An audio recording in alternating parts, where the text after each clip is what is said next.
How do? Welcome to Spider and Olde Scooter, here for the 18th of October, and we're going to be playing Spider Solitaire. This is the Chaos and Mayhem edition. There's a little Chaos and Mayhem. Chaos.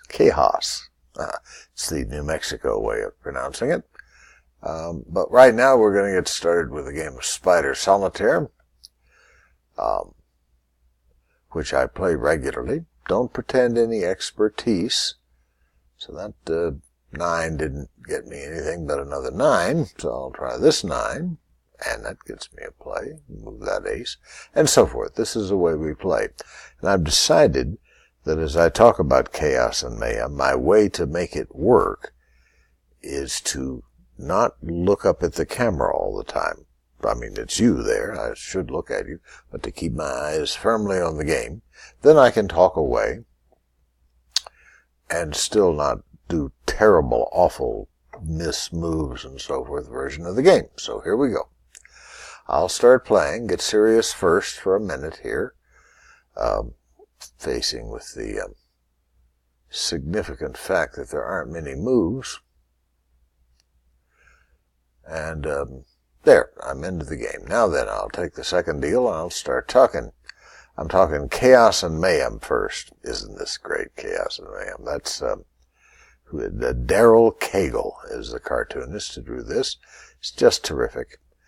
I like the name Daryl because the book, Ms., where are you, Ms.? Pop up here. The lead character, the protagonist, is named Daryl. And you don't meet that many Daryls these days. So I'm thrilled that we have a Daryl here. And his great cartoon. And that was me to comment on how we are splitting ourselves up sort of purposefully. I got a thing from a friend. Okay, now, this is the thing. Keep playing the game while talking. Keep your eyes on the game.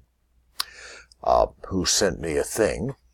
You know, one of these sort of funny, sort of snide partisan things, making all liberals, which I are one, look like they're all stupid idiots.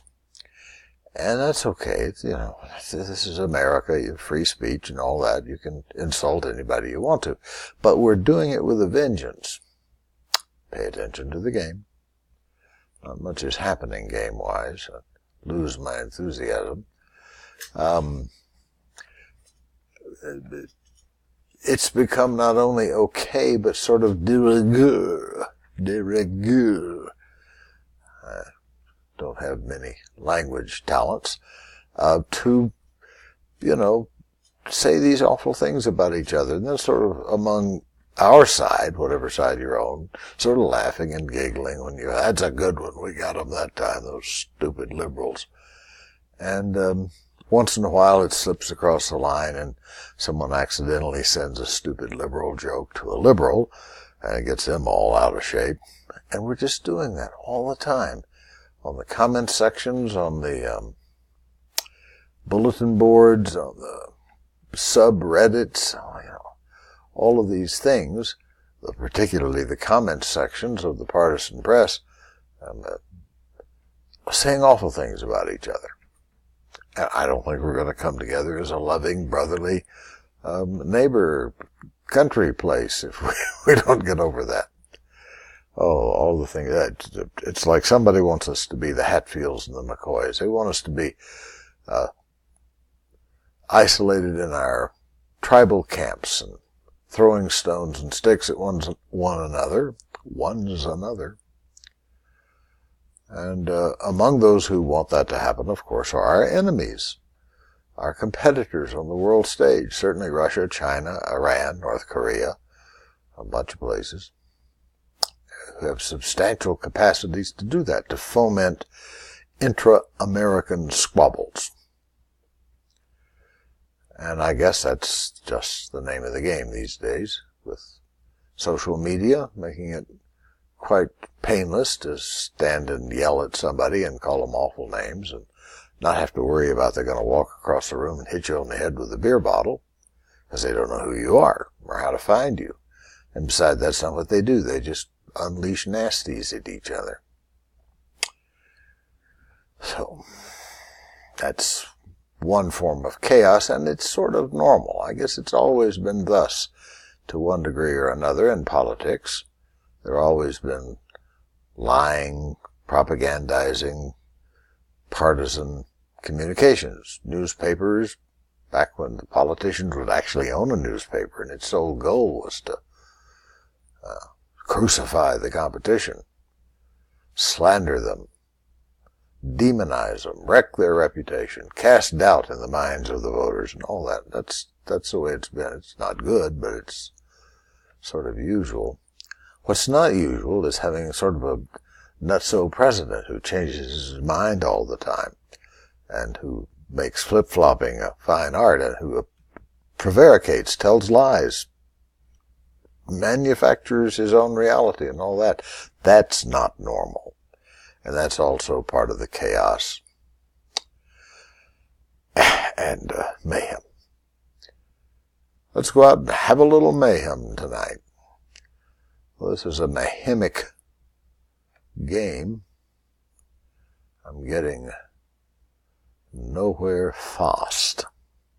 Dom and Blast, I'm nowhere fast. And my nose itches. When your nose itches, scratch it.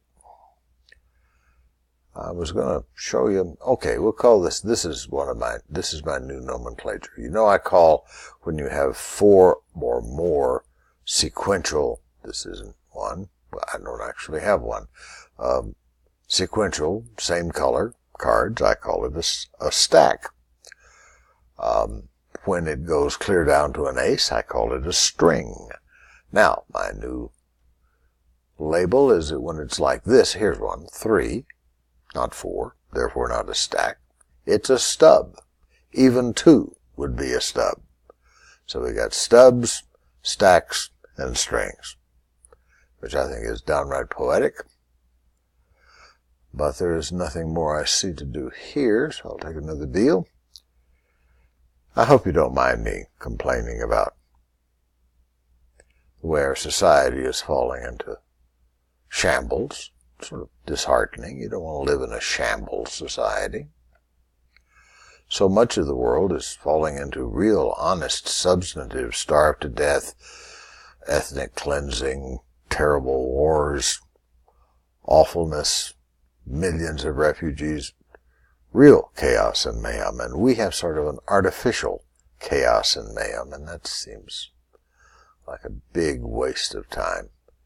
And we should work together as a country of brotherhood, mutual support, mutual tolerance, patience for one another's foibles, and everybody working toward making things better. How about them apples? Wonder where that came from. Maybe somebody was selling apples, picked up 4 in a row, and they were absolutely perfect, no worm molds, and they said, how about them apples? And it just caught on. Okay, well, I've been more or less caught out here. A 3-queen defense she threw at me, and a 3-3 and 3-queen. I mean, I couldn't find my way out of the back pocket with that one. Anyway, I hope things get better. I hope the mayhem and chaos lessens, and maybe we learn a lesson or two.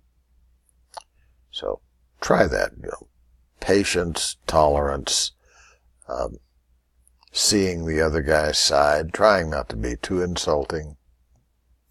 Preachy, preachy, preachy. Thank you for watching.